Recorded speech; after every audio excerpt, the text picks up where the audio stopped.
The topic which I am going to deliver the lecture is on metamorphic rocks. The contents of this topic includes introduction, agents of metamorphism, types of metamorphism, textures of metamorphic rock, classification of metamorphic rocks and conclusions. The word metamorphism comes from the Greek language. Meta means change, morph means form. So, metamorphism means to change form. Metamorphic rocks are formed by the transformation of pre-existing rocks under the influence of high temperatures and pressures and chemically active fluids. Note that diagenesis is also a change in form that occurs in sedimentary rocks. In geology, however, we restrict diagenetic processes to those which occur at temperatures below 200 degrees centigrade and pressures below about 300 megapascals. This is equivalent to about 3 kilobars of pressure. 1 kilobar of pressure is equal to 100 megapascals. Metamorphism therefore occurs at temperatures and pressures higher than 200 degrees centigrade and 300 megapascals.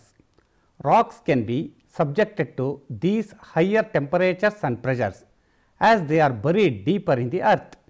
Such burial usually takes place as a result of tectonic processes such as continental collisions or subduction.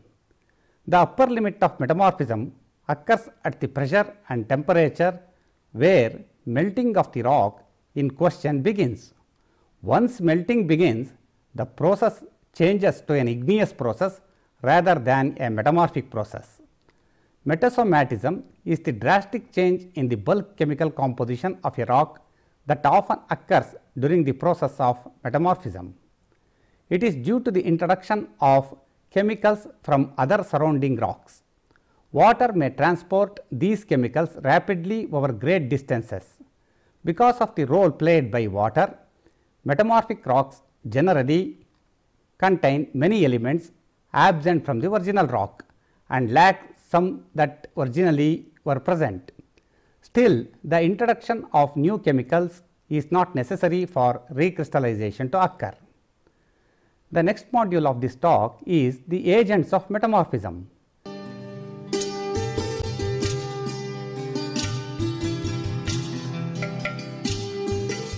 Metamorphism is a process by which existing rocks are transformed into new types by the recrystallization of their constituents. This transformation occurs due to marked changes in the physical nature of the surroundings such as temperature, pressure, etc. The changes take place in the solid state. New minerals grow out of the old and the texture entirely different from those of the original rocks may be produced. These changes are aided by the presence of solvents such as fluids contained in the pores. Metamorphism is mainly due to the operation of three agents of environmental factors. Number 1, the chemical activity of the liquids and gases within the rocks. Number 2, the temperature, and number 3, the pressure. Liquids, particularly water on and in the earth, are often effective agents of alteration of rock material, which is dissolved and subsequently crystallizes in new mineral combinations. Various gases and vapors, especially those which escape from molten magma into surrounding rocks, often bring about important chemical changes and rearrangement of mineral matter in rocks. Heat is an important metamorphic agency. It renders liquids and gases much more active chemically. It helps to alter the composition of many minerals and thus to bring new ones into existence. A sedimentary rock mass may be metamorphosed by heat along the contact with a magma which is intrusive into it. A rock mass may be heated not only by a hot igneous body, but also by deep burial within the generally heated crust of the earth. Some heat may also result from friction between adjacent parts of the crust. moving past one another. At any point within the crust of the earth, pressure may be resolved into two kinds. One is called lateral pressure and the other is downward pressure. Lateral pressure is a very important agency in the metamorphism of igneous as well as sedimentary rocks. The crust of the earth is in many places subjected to tremendous stresses and compressive forces, causing rocks to be bent, sheared, fractured and often locally crumpled into mountain ranges. Mineral grains or rocks fragments may thus be crushed or flattened. Rearrangement of minerals may take place and the rock structure and texture may be greatly changed. Another important factor in the transformation of rocks is the downward pressure exerted upon deeply buried rocks, particularly sediments, aided by the heat of the earth's interior and often by water and other liquids. The next module of this talk is the types of metamorphism.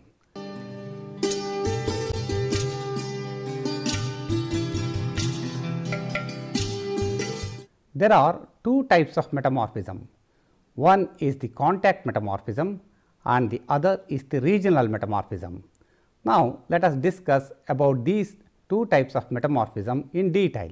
Contact metamorphism. Contact metamorphism occurs adjacent to igneous intrusions and the result from the high temperatures associated with the igneous intrusion.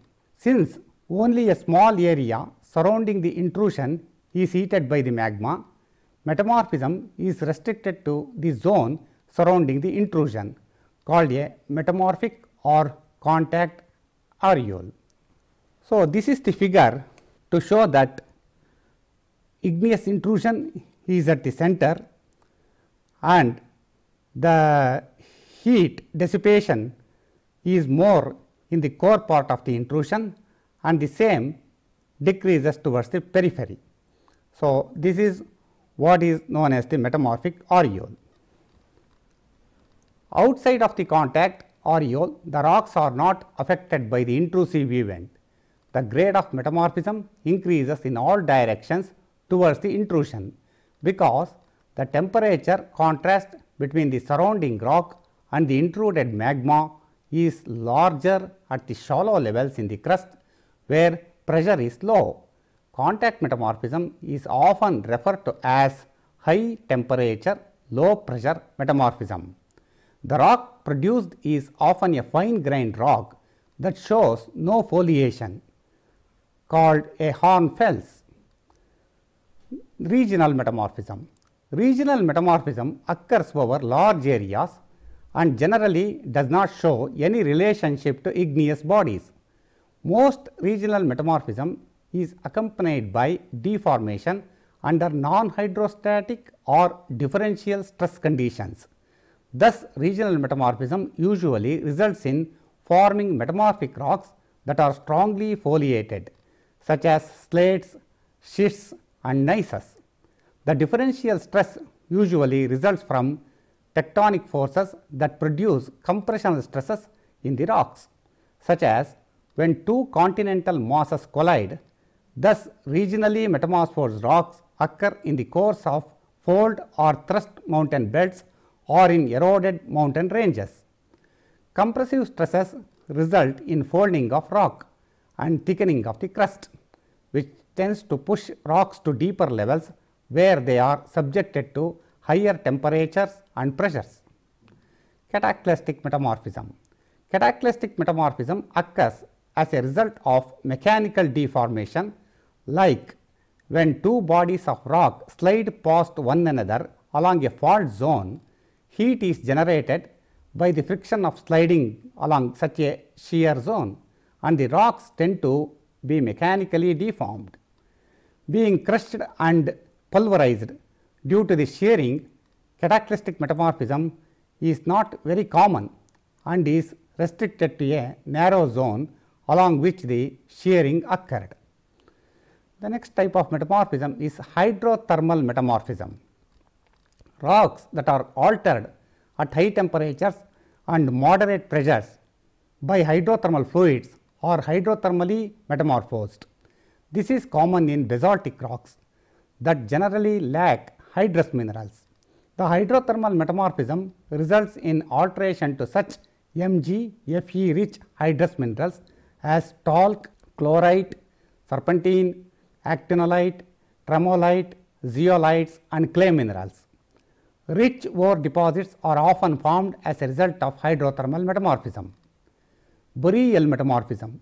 When sedimentary rocks are buried to depths of several hundred meters, temperatures greater than 300 degrees centigrade may develop in the absence of differential stress. New minerals grow, but the rock does not appear to be metamorphosed. The main minerals produced are often the zeolites. Boreal metamorphism overlaps to some extent with diagenesis and grades into regional metamorphism as temperature and pressure increases. Shock metamorphism. It is also called as impact metamorphism. When an extraterrestrial body such as a meteorite or comet impacts with the earth, or if there is a very large volcanic explosion, ultra high pressures can be generated in the impacted rock. These ultra high pressures can produce minerals that are only stable at very high pressure, such as the SiO2 polymorphs, coesite and stishovite. In addition, they can produce textures known as shock lamellae in mineral grains, and such textures are shatter cones in the impacted rock. The different kinds of metamorphism are thus due to various combinations of the four agencies: heat, directed pressure or stress, uniform pressure or hydrostatic pressure, and chemically active fluids. Chemically active fluids are essential to all kinds of mineral change in metamorphic rocks. Heat predominant. Heat is the dominating factor in the metamorphism, which ensures in the proximity in igneous masses. Nevertheless, the factor of pressure comes in through the crowding aside of the country rock, its volume expansion due to heating, and the downwardly acting weight of the supercontinent mass. Although pressure effects are always subordinate to those of heat, in general the country rock is soaked with gaseous and liquid emanation from the magma, and these greatly facilitate the mineral transformations which take place. Next, directed pressure predominant. Natural pressure within the crust is resolvable into hydrostatic pressure and stress, the latter operating in a definite direction. In cooperation with the heat, stress is the principal factor in regional metamorphism. With little or no heat, directed pressure produces crushing and granulation through the enforced movement of rock masses upon one another. Next factor, directed pressure and heat.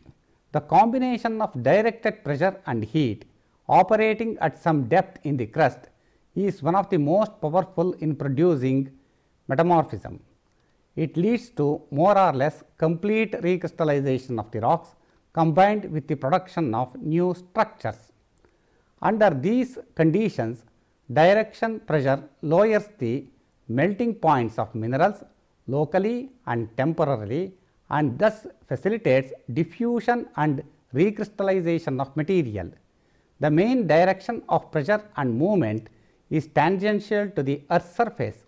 This kind of metamorphism may be called dynamic or dynamothermal metamorphism. The term dynamic metamorphism is defined by Daly as the metamorphism which is induced in rocks in consequence of their deformation, the crustal movements involved being of the orogenic type. Dynamothermal metamorphism normally takes place in folded mountains, that is orogenic mountains, and produces schists and gneisses. Next aspect is the uniform pressure and heat. This combination of factors dominates conditions of metamorphism at depth in which directed pressure diminished and finally ceases to operate because of the increasing plasticity of the rocks. Mineral transformations are carried to completion but new structures are not greatly in evidence. Those minerals are formed which help the rock material to best adapt itself to reduced volume. They crystallize contemporaneously in an evenly granular manner. The factors of depth, uniform pressure and great heat suggest the term plutonic metamorphism. If metamorphism takes place over a large area, it is called regional metamorphism, and when it affects only a small area, it is called local metamorphism. The next module of this talk is the texture of metamorphic rocks.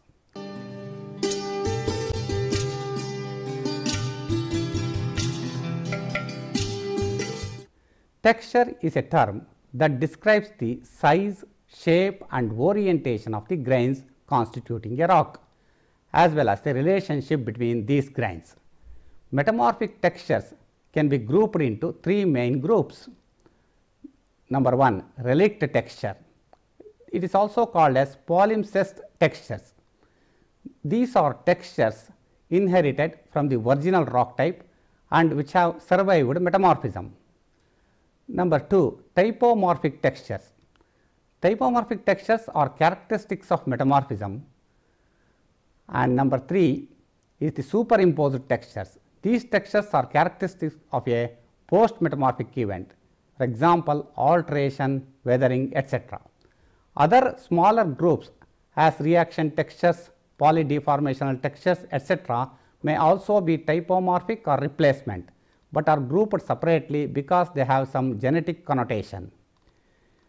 Now, let us discuss these textures one by one. Relict textures. There are several types of relict textures. Relict textures in metamorphic rocks are indicated by applying the prefix blasto to the original textural name.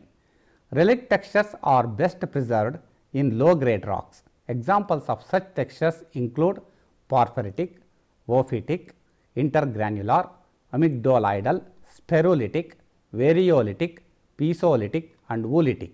Next, B. Typomorphic textures. Textures of typomorphic type are characteristics of thermal metamorphism. When thermal metamorphism is not associated with any deformation, the mineral grains are randomly oriented, resulting in either granoblastic or hornfelsig textures. Please note that the granoblastic texture can also develop in regionally metamorphosed rocks. The following are some of the types of granoblastic textures.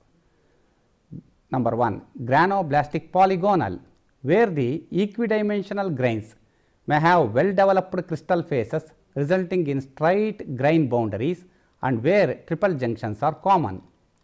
Number 2, granoblastic interlobate, where the grain boundaries are somewhat irregular. Number 3, granoblastic amoeboid, where all the grains have irregular outlines and all the minerals are anhedral. Number 4, granoblastic decussate, where the interlocking randomly oriented crystals are somewhat elongate, prismatic or subvideoblastic, usually applied to rocks with 1 or 2 mineral species only. Triple junctions are common. Number 5, nodular, results from the growth of oval shaped porphyroblasts of such minerals as cordierite or scapolite in association with other randomly oriented minerals as quartz, etc. Textures of dynamic metamorphism. This includes textures like porphyroclastic texture. It is a texture produced by the crushing or fragmentation of large grains, resulting in two distinct grain size distribution of the same mineral, coarser grained porphyroclasts and the finer grained fragments. Next, mortar texture. This is similar to porphyroclastic, but in which the smaller fragments are further crushed to finer and finer sizes, close to becoming powders, while some porphyroclasts still persist. Next type of texture is protomyelinitic, a more advanced stage of cataclasis where some minerals begin to deform in a ductile manner, giving rise to an incipient foliation or preferred orientation. Orthomyelitic or myelinitic texture, where the rocks develop a well defined foliation in quartz rich rocks, An orthomagnetic fabric is often indicated by quartz crystals elongated like ribbons or flames, that is ribbon quartz. Next, polygonized or recrystallized or annealed or ultramagnetic texture. The most advanced stages of cataclysmic metamorphism result in the recrystallization of the highly strained crystals into smaller ones, developing a granoblastic polygonal texture. At the same time, a foliation defined by micaceous or prismatic mineral persists. Next, crystallization textures, that means the textures that are produced due to the factor of crystallization. They are porphyroblastic texture, where coarse grained metamorphic minerals, that is porphyroblasts, occur in a matrix of finer grained crystals. Poikiloblastic texture, where coarse grained metamorphic minerals contain numerous inclusions of finer grained crystals of other minerals. It is of different types. One, fishnet or skeletal texture indicates rapid crystallization. Sieve texture, then rotational texture, where the inclusions are oriented at an angle that suggests that the poikiloblast may have rotated during its growth, thus indicating syndeformational or syntectonic growth. An alternative interpretation of such texture is the rotation of the foliation during the growth of the poikiloblast, which still makes the growth syndeformational. Snowball texture, similar to rotational texture, but where the inclusions define a spiral shaped trail which may have developed from the rolling over of the poikiloblasts. Helicitic texture, where the poikiloblasts overgrow the pre-existing foliation. This texture therefore indicates post-tectonic crystallization of the poikiloblasts. Replacement textures, or it is also called as superimposed textures. Mesh texture develops in serpentinites, where the needle shaped serpentine minerals occur in aggregates interwoven like a mesh. Hourglass texture, also in serpentinites, where the serpentine minerals replace the granular olivine crystals, giving rise to hourglass like appearances. Bastite texture, a third texture that occurs in serpentinites, where orthopyroxene crystals were completely replaced by aggregate of serpentine minerals, retaining the prismatic shape of the original orthopyroxenes. Pseudomorphic replacement textures, this includes single crystal, multi-crystal, multi-phase or multi-crystal textures. Next is reaction textures. Under the reaction textures, several types of textures develop, that is epitaxial overgrowth. Epitaxial overgrowth is characterized by optical continuity between the mineral and its overgrowth. Both the mineral and the overgrowth must belong to the same structural group and may possibly be the same mineral. This type of overgrowth is controlled fully by the matrix mineral. Topotactic replacement, one mineral overgrows another of a similar structure. For example, actinolite rims on glaucophane. Orientation of overgrowing mineral is controlled by that of the overgrown one. Caliphatic texture, it is also a replacement texture. A caliphatic texture is a replacement of one mineral along its rim by an intergrowth of two or more minerals in a way that the new minerals almost completely surround the mineral being replaced. The term is most commonly used when the replacing minerals form during retrogression. Examples include caliphatic rims of chlorite plus iron oxides after garnet. Reaction rim texture, when one mineral replaces along another its rims, suggesting a reaction between both the phases. The contacts between both the phases are irregular. Corona texture, several concentric layers of one or more minerals completely encircling an older phase. The layers, which range from 1 to 5 in number, represent a sequence of reactions that have taken place to replace the mineral in the core or center of the corona. Coronas form during both prograde or retrograde metamorphism. Atoll texture, where the core of a mineral is dissolved or replaced, leaving behind a surviving rim. Such textures usually form due to an original compositional zoning within the mineral with the replaced core.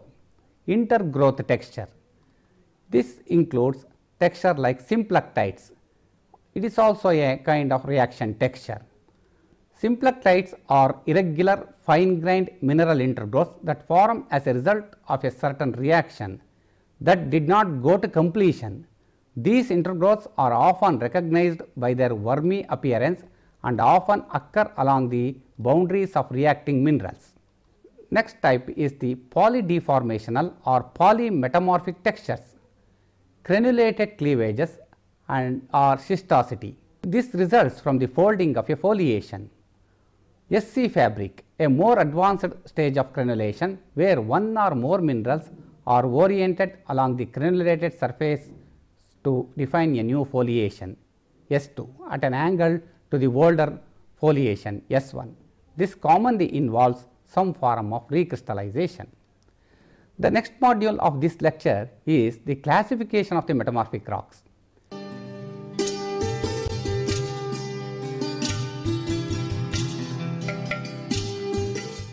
Classification of metamorphic rocks depends on what is visible in the rock and its degree of metamorphism. Note that classification is generally loose and practical such that names can be adopted to describe the rock in the most satisfactory way that conveys the important characteristics. Three kinds of criteria are normally employed. They are: number 1, mineralogical criteria; number 2, chemical; number 3, protolithic. In addition to these conventions, certain non-foliated rocks with specific chemical compositions and or mineral assemblages are given specific names. These are as follows: amphibolites. These are medium to coarse grained dark colored rocks whose principal minerals are hornblende and plagioclase. They result from metamorphism of basic igneous rocks.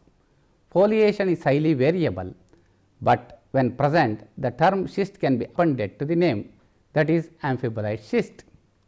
Marbles. These are rocks composed mostly of calcite and less commonly of dolomite. They result from metamorphism of limestones and dolostones. Some foliation may be present if the marble contains micas. Eclogites. These are medium to coarse grained, consisting mostly of garnet and green clinopyroxene called womphosite, that result from high grade metamorphism of basic igneous rocks. Eclogites usually do not show foliation. Quartzites. Quartz arenites and chert both are composed mostly of SiO2. Since quartz is stable over a wide range of pressures and temperatures, metamorphism of quartz arenites and cherts will result only in the recrystallization of quartz, forming a hard rock with interlocking crystals of quartz. Such a rock is called a quartzite. Serpentinites. Serpentinites are rocks that consist mostly of serpentine. These form by hydrothermal metamorphism of ultra basic igneous rocks. Soapstones. Soapstones are rocks that contain an abundance of talc, which gives the rock a greasy feel similar to that of soap. Talc is an Mg rich mineral, and thus soapstones from ultra basic igneous protoliths like peridotites, donites and pyroxenites, usually by hydrothermal alteration. Skarns. Skarns are rocks that originate from contact metamorphism of limestones or dolestones and show evidence of having exchanged constituents with the intruding magma. Mylonites. Mylonites are cataclysmic metamorphic rocks that are produced along shear zones deep in the crust. They are usually fine grained, sometimes glassy, that are streaky or layered, with the layers and streaks having been drawn out by ductile shear. So, coming to the last part of this lecture, conclusions.